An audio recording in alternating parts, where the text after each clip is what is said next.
jogo que o Flamengo fez diante do Palmeiras, pelo primeiro jogo das oitavas de final da Copa do Brasil, dentro do Maracanã, para o Maracanã lotado, um jogo de almanaque, a verdade é essa.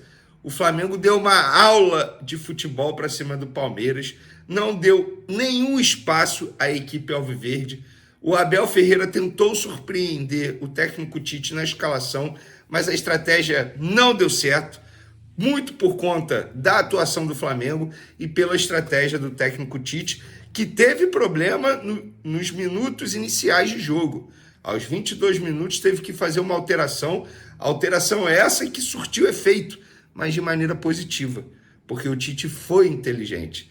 A gente vai falar sobre esse jogo no vídeo de agora, mas antes, gostaria de pedir para vocês se inscreverem no canal, para vocês darem o like no vídeo, ativarem a notificação, compartilhar o vídeo com os amigos, com as amigas e assim ajudar o canal a crescer cada vez mais. Conto com a sua colaboração. Vamos falar sobre esse jogo?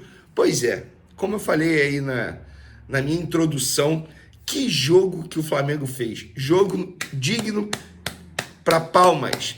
Mas antes do jogo, eu acho que o dia 31 de julho de 2024, 31/7 de 2024, tem que ficar marcado na história de todos os torcedores rubro-negros que estão vivos e vivenciando, repito, um dia histórico. O Flamengo hoje, lá na prefeitura, deu o primeiro grande passo real para a realização de um sonho, que é a construção do estádio próprio. O Flamengo adquiriu o terreno, tirando dinheiro do próprio bolso, foi lá e vai pagar, vai depositar, vai pegar o dinheiro do próprio bolso, vai depositar para comprar o terreno no gasômetro e construir o seu estádio próprio para pelo menos 70 mil pessoas.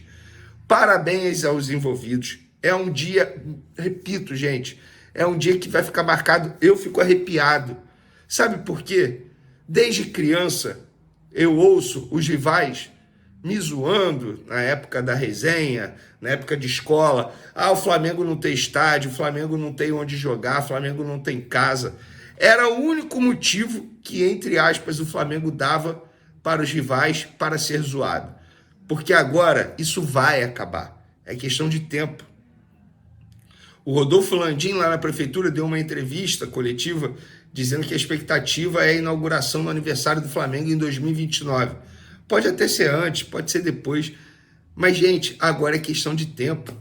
Para quem esperou 129 anos, 6 anos, 5 anos, não é nada. É uma contagem regressiva que você, torcedor rubro-negro, tem que fazer. Contagem regressiva para a realização de um sonho. Repito, eu fico arrepiado. Arrepiado. Isso é sensacional. E sabe o que é melhor? Não vai ser um estádio próprio, simples, não. Não vai ser uma kitnet, não. O Flamengo vai ter uma mansão digna, uma mansão digna de que sua torcida merece. Repito, um estádio para pelo menos 70 mil pessoas, um ginásio lindo, maravilhoso, moderno, gramado bom, e que, como o Landim disse, não tem nome, porque se vocês começarem com essa ideia de colocar nome nesse futuro estádio, vai atrapalhar o Flamengo na busca de name rights. Isso é importante, gente. Eu sei que é legal, é bacana brincar que tem que se chamar Zico, tem que se chamar Urubuzão, enfim, mas como o Landim disse, isso vai ser importante para o Flamengo ganhar dinheiro. Name rights, isso é importante. Então, enfim, comemore, desfrute. O dia começou assim, com essa notícia maravilhosa. Eu estou olhando para o lado porque eu estou vendo pós-jogo aqui as entrevistas. Com essa notícia maravilhosa e terminou com outra notícia maravilhosa dentro de campo. O Flamengo dando uma aula de futebol para cima do Palmeiras. Na escalação, o Abel Ferreira surpreendeu. Preencheu o meio de campo, colocou Caio Paulista na lateral esquerda, Giai na lateral direita. Eu confesso, pelo menos, nas prévias das escalações informadas pelos meus amigos que acompanham o dia a dia do Palmeiras, ninguém botou esses dois jogadores. E nem o Richard Rios, eles colocavam como possível titular. Mas o Dudu ficou no banco de reserva, por exemplo. Inclusive, era o meu medo, se o Dudu fosse escalado como titular, como seria a reação do Ayrton Lucas na marcação. E vamos falar de Flamengo? Partidaça dos dois zagueiros do Flamengo, Fabrício Bruno e Léo Pereira. Partidaça do Varela. O Varela, ele foi bem não só no quesito defensivo, que é o forte dele, mas até a idas ao ataques ele foi muito bem. E na lateral esquerda, que é ao contrário, o Ayrton Lucas vai muito bem ao ataque. Hoje ele foi muito bem na parte defensiva, um dos melhores em campo. Não seria nenhum exagero eleger o Ayrton Lucas como um dos melhores em campo. Jogou muita bola, sobretudo no primeiro tempo. Pulgar, vamos para o meio de campo. Jogou na base do sacrifício, dores na panturrilha. Me falaram, inclusive ontem, que ele treinou apenas uma parte e depois ficou na piscina, tratando as dores nas duas panturrilhas.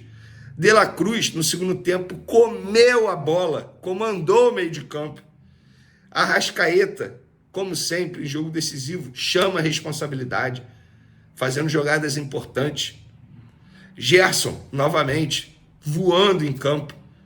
Raça, disposição, a cara do Flamengo. Aquilo que o torcedor do Flamengo gosta de ver em um jogador. Cebolinha, aos 22 minutos, pediu para ser substituído com dores na coxa, segundo o Flamengo. E, caso essa lesão seja confirmada, será a terceira lesão muscular do Cebolinha nesse ano, em 7 meses. Além do problema no tendão que ele já teve e também no quadril. É um jogador que está sofrendo muito com problemas físicos. Saiu. Em seu lugar entrou o Luiz Araújo, mas não para jogar na ponta direita. E foi aí que o Tite foi muito bem. Colocou o Luiz Araújo na ponta esquerda, onde o Cebolinha estava atuando. O Abel Ferreira não esperava. E o Luiz Araújo foi muito bem. No segundo tempo, Pedro, pois é, sempre ele, chegando a 29 gols oficiais no ano. Se a gente levar em consideração os 2 amistosos nos Estados Unidos, são 31 gols no ano. Gente, isso é muito gol. O Pedro tá voando. E o Luiz Araújo foi quem fez o segundo gol do Flamengo em uma finalização muito bonita. O Flamengo ainda teve a oportunidade de fazer o terceiro e até mesmo o quarto. Perdeu algumas oportunidades. Diante de um Palmeiras que foi covarde, fazendo cera o tempo todo. É um absurdo o Everton ter terminado o primeiro tempo sem ter levado um cartão amarelo. Porque o que ele fez de cera no primeiro tempo foi um escárnio. E a arbitragem deixando rolar. No segundo tempo ali o Gabigol entrou esforçado. O Alan entrou esforçado. O Léo Ortiz entrou esforçado. Deram conta do recado e não deixaram o Flamengo sofrer nenhum gol. O Flamengo vence por 2-0, jogo de ida. Resultado maravilhoso para o Flamengo. Lá no Allianz Parque, semana que vem, o Palmeiras vai ter que ir para cima se quiser se classificar. Flamengo, além de ter jogado bem, conseguiu um resultado extremamente positivo. Resultado esse que dá a liberdade do Tite até mesmo pensar, entre aspas, botar um jogador que ele botaria no jogo de quarta-feira, no jogo de sábado contra o São Paulo pelo Campeonato Brasileiro, para conseguir a vitória e ficar, quem sabe, mais distante dos concorrentes na briga pelo título do Campeonato Brasileiro. De maneira geral, parabéns ao Tite, parabéns aos jogadores, foram muito bem dentro de campo, e parabéns novamente à torcida, cantando, vibrando o tempo todo, como um torcedor tem que ser, diferentemente do que a torcida do Botafogo fez ontem. Além de não ter ido, porque botaram apenas 19 mil pessoas no Newton Santos, os caras vaiaram durante e depois do jogo. Isso não existe, gente. Eu não sou sommelier de torcedor, não estou aqui para ensinar ninguém. Mas eu, se eu fosse jogador, eu ia preferir ter uma postura de um torcedor a meu favor, como a torcida do Flamengo teve hoje. E não como a torcida do Botafogo foi no duelo do Botafogo com o Bahia. Dito isso, galera, amanhã tem resenha no SBT Sport Rio. Eles achavam. Eu confesso que eu também achei, tá? Por um instante. Eu estava com certo receio para esse jogo. Muito respeito ao Palmeiras e ao técnico Abel Ferreira. Mas ainda bem que eu me enganei. O Flamengo venceu muito bem. E agora é esperar para quarta-feira que vem. Proposta milionária pelo zagueiro Fabrício Bruno. Temos também a atualização da negociação do Bragantino com o Flamengo pela compra de Matheus Gonçalves. Vou adiantar para vocês que a proposta foi feita e aí eu vou falar para vocês se o Flamengo aceitou ou não. Então, muita coisa no vídeo de agora. Vamos para as informações. É o seguinte, vamos lá. Bruno Henrique, embora tenha treinado com os demais jogadores durante a semana inteira, a tendência é que volte no sábado diante do São Paulo pelo Campeonato Brasileiro. Tá bem, tá recuperado do problema que ele teve no tornozelo, mas por garantia, digamos assim, para evitar qualquer tipo de problema, o departamento médico e a comissão técnica optaram por esperar o jogo de sábado diante do São Paulo. E para mim, não seria nenhum absurdo se o Bruno Henrique começasse esse jogo contra o São Paulo como titular. Agora vamos falar de mercado da bola, porque é o seguinte, pessoal. Começar falando do Matheus Gonçalves. A última proposta do Red Bull Bragantino para comprar Matheus Gonçalves junto ao Flamengo foi rejeitada. E a proposta, segundo apuramos, é o seguinte: 4 milhões de euros de maneira à vista. O Bragantino pagaria 4 milhões de euros à vista e 2 milhões de euros quando ele completasse 10 jogos com a camisa do Red Bull Bragantino. E esses 10 jogos seria apenas entrar em campo. Ele entrou em campo e ia contar como jogo. Como assim, Vene? Que proposta é essa? Isso por 70% dos direitos econômicos do jogador. Muita gente vai falar assim, que proposta é essa? Então o Bragantino não confia no Matheus Gonçalves? Óbvio que confia, gente, mas esse tipo de proposta é feita sobretudo por clubes que são administrados por empresas, que é o caso do Bragantino, que é a Red Bull Bragantino. Esse tipo de proposta é feita por conta de fluxo de caixa, fluxo de pagamento, enfim, questão contábil também. Então, para não pagar à vista ou não entrar na cotação deles como uma compra já imediata de algum atleta, de alguma negociação, eles botam dessa maneira. Isso é normal, faz parte. Então seria 6 milhões de euros, tá? Dá em torno de 36 milhões de reais por 70% dos direitos econômicos do Matheus Gonçalves. O Flamengo rejeitou e entende que para vender esse percentual, a proposta tem que ser de pelo menos 7 milhões e meio de euros. Então, não, a negociação não encerrou, muito pelo contrário, a conversa ainda está em andamento entre clubes, entre os empresários. O Red Bull Bragantino mantém o interesse, mas o Flamengo não vai fazer jogo fácil, muito pelo contrário. Já falei isso aqui para vocês. Um membro da diretoria do Flamengo me disse: eles deram canseira na gente na situação do Léo Ortiz, a gente também vai dar uma canseirinha neles nessa situação do Matheus Gonçalves. Outra informação de mercado da bola, galera: Fabrício Bruno. O Flamengo recebeu uma proposta milionária do Rennes da França pelo zagueiro Fabrício Bruno.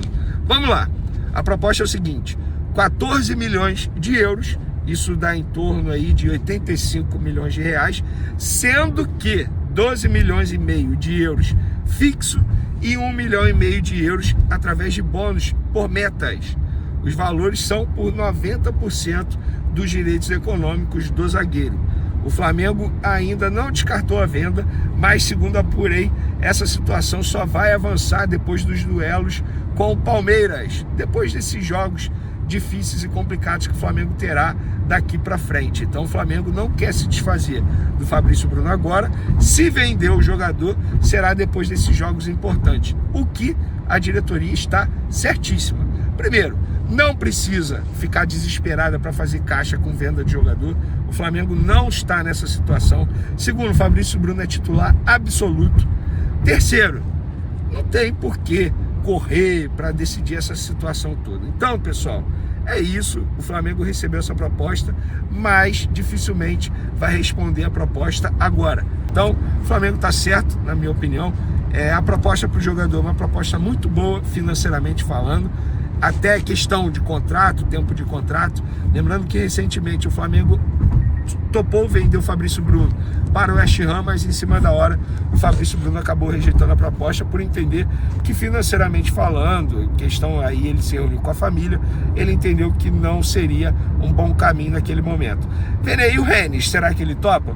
Bom, se os empresários trouxeram a proposta para o Flamengo, acredito eu que dessa vez ele possa topar sim, porque a proposta salarial é tão boa quanto a do West Ham e até melhor, na verdade, no ponto de vista financeiro. Agora é esperar. Mas, de fato, a proposta chegou à mesa do Flamengo. A mesa não, né? Chegou via e-mail. Outra situação, galera, para finalizar nosso vídeo, o leilão da compra do terreno no gasômetro vai acontecer. Começa às 2h30 da tarde, ou seja, 2h27 agora que eu estou gravando o vídeo. Daqui a 3 minutos começa. Rodrigo Dunche e Rodolfo Landim serão os representantes do Flamengo nesse leilão, que será um leilão presencial. Eles estarão presentes lá. De ontem para hoje, muita coisa aconteceu, liminar para cá, liminar para lá, leilão cancelado, leilão vai acontecer, a prefeitura se envolveu, inclusive, o prefeito Eduardo Paes está ajudando demais nessa situação, porque entende que não será bom, obviamente, para o Flamengo só, será bom também para a cidade carioca, ali no gasômetro, onde a gente vai passar daqui a pouco, inclusive, eu passo lá todo santo dia. Essa região vai ser muito valorizada após a construção do estádio do Flamengo, então não é bom apenas para a torcida do Flamengo, muito pelo contrário, é bom para o povo carioca. O carioca tem que comemorar muito quando o Flamengo conseguir de fato a construção desse estádio próprio. Sim, o leilão vai acontecer, então, torcedor, daqui a pouco a gente pode ter novidade, e aí o Flamengo comprando esse terreno, o Flamengo é o grande interessado, não vejo mais ninguém interessado na compra desse terreno, então o Flamengo adquirindo esse terreno será o grande passo, de fato, para a construção do estádio próprio. Repito, é um marco histórico. Você que está vivenciando isso, você torcedor rubro-negro, comemore, você está vendo de perto um marco histórico. Ah, mas só fica pronto daqui a 6 anos. Tô nem aí. Para quem esperou mais de 100, pois é, 6 anos não é nada. E outra, não vai ser a construção de um estádio qualquer, muito pelo contrário, 80 mil pessoas, uma arena linda, com direito a bar, ginásio, vai ter tudo de bom. Além disso, vai ser maravilhoso para o Flamengo também, porque o faturamento do Flamengo vai aumentar, e muito, com name rights. Nossa senhora, os antes estão desesperados, e vai acabar aquela piadinha, Flamengo não tem estádio. Isso vai acabar. E o Flamengo está adquirindo isso tudo do próprio bolso, é tudo dinheiro do próprio bolso, resultado de uma reestruturação financeira que aconteceu em 2013 e agora vocês estão vivenciando tudo de perto. Salve nação rubro-negra! Hoje vamos mergulhar na análise de uma das partidas mais emocionantes que o Flamengo nos proporcionou recentemente. Prepare-se para reviver cada detalhe dessa vitória crucial contra o Palmeiras, na Copa do Brasil, com o nosso craque Arrascaeta nos guiando pelos bastidores dessa grande conquista. A noite no Maracanã estava perfeita. A torcida, vibrando com entusiasmo, mal podia esperar pelo apito inicial. E foi logo no começo do jogo que o Flamengo mostrou a que veio. Em uma estratégia bem estudada, o time aproveitou o estilo de jogo do Palmeiras, que marca de perto, no mano a mano. Cada movimento calculado, cada passo, foi pensado para criar espaços que surpreendessem a defesa adversária. No primeiro gol, vimos a magia acontecer. Arrascaeta, sempre brilhante, destacou que o segredo estava na movimentação constante dos jogadores. O Palmeiras, focado em marcar homem a homem, acabou deixando brechas. Foi aí que o Flamengo encontrou suas oportunidades. Com inteligência e muita habilidade, nossos jogadores souberam explorar esses espaços, culminando em um gol que fez o Maracanã explodir de alegria. Era o primeiro passo para a vitória. Mas o show não parou por aí. No segundo gol, Pedro demonstrou uma inteligência incrível em campo. Ele esperou pacientemente a defesa do Palmeiras se posicionar antes de fazer o passe decisivo. Foi nesse momento que De La Cruz, nosso mini craque, brilhou. Com uma assistência perfeita, ele encontrou Luiz Araújo, que não desperdiçou a chance e ampliou o placar. Arrascaeta não economizou elogios ao falar de La Cruz, destacando a qualidade e o momento fantástico que ele vive no time. Agora, o foco se volta para o jogo de volta, que será no Allianz Parque. Com a vantagem de poder perder por até um gol de diferença, o Flamengo está confiante, mas sabe que a preparação deve ser intensa. Cada detalhe conta, e a equipe está pronta para enfrentar mais um desafio com a mesma garra e determinação que nos trouxe até aqui. E você, torcedor rubro-negro, pode esperar mais uma grande batalha. Vamos juntos, com o coração na ponta da chuteira, apoiar nosso Mengão rumo à classificação. Porque aqui, no Flamengo, cada jogo é uma história de superação e glória. Vamos mostrar ao mundo, mais uma vez, porque somos o maior clube do Brasil. Então, preparem-se. A emoção está garantida, e a torcida mais apaixonada do mundo já sabe. Com o Flamengo, não há limites para sonhar. Vamos pra cima, Mengão!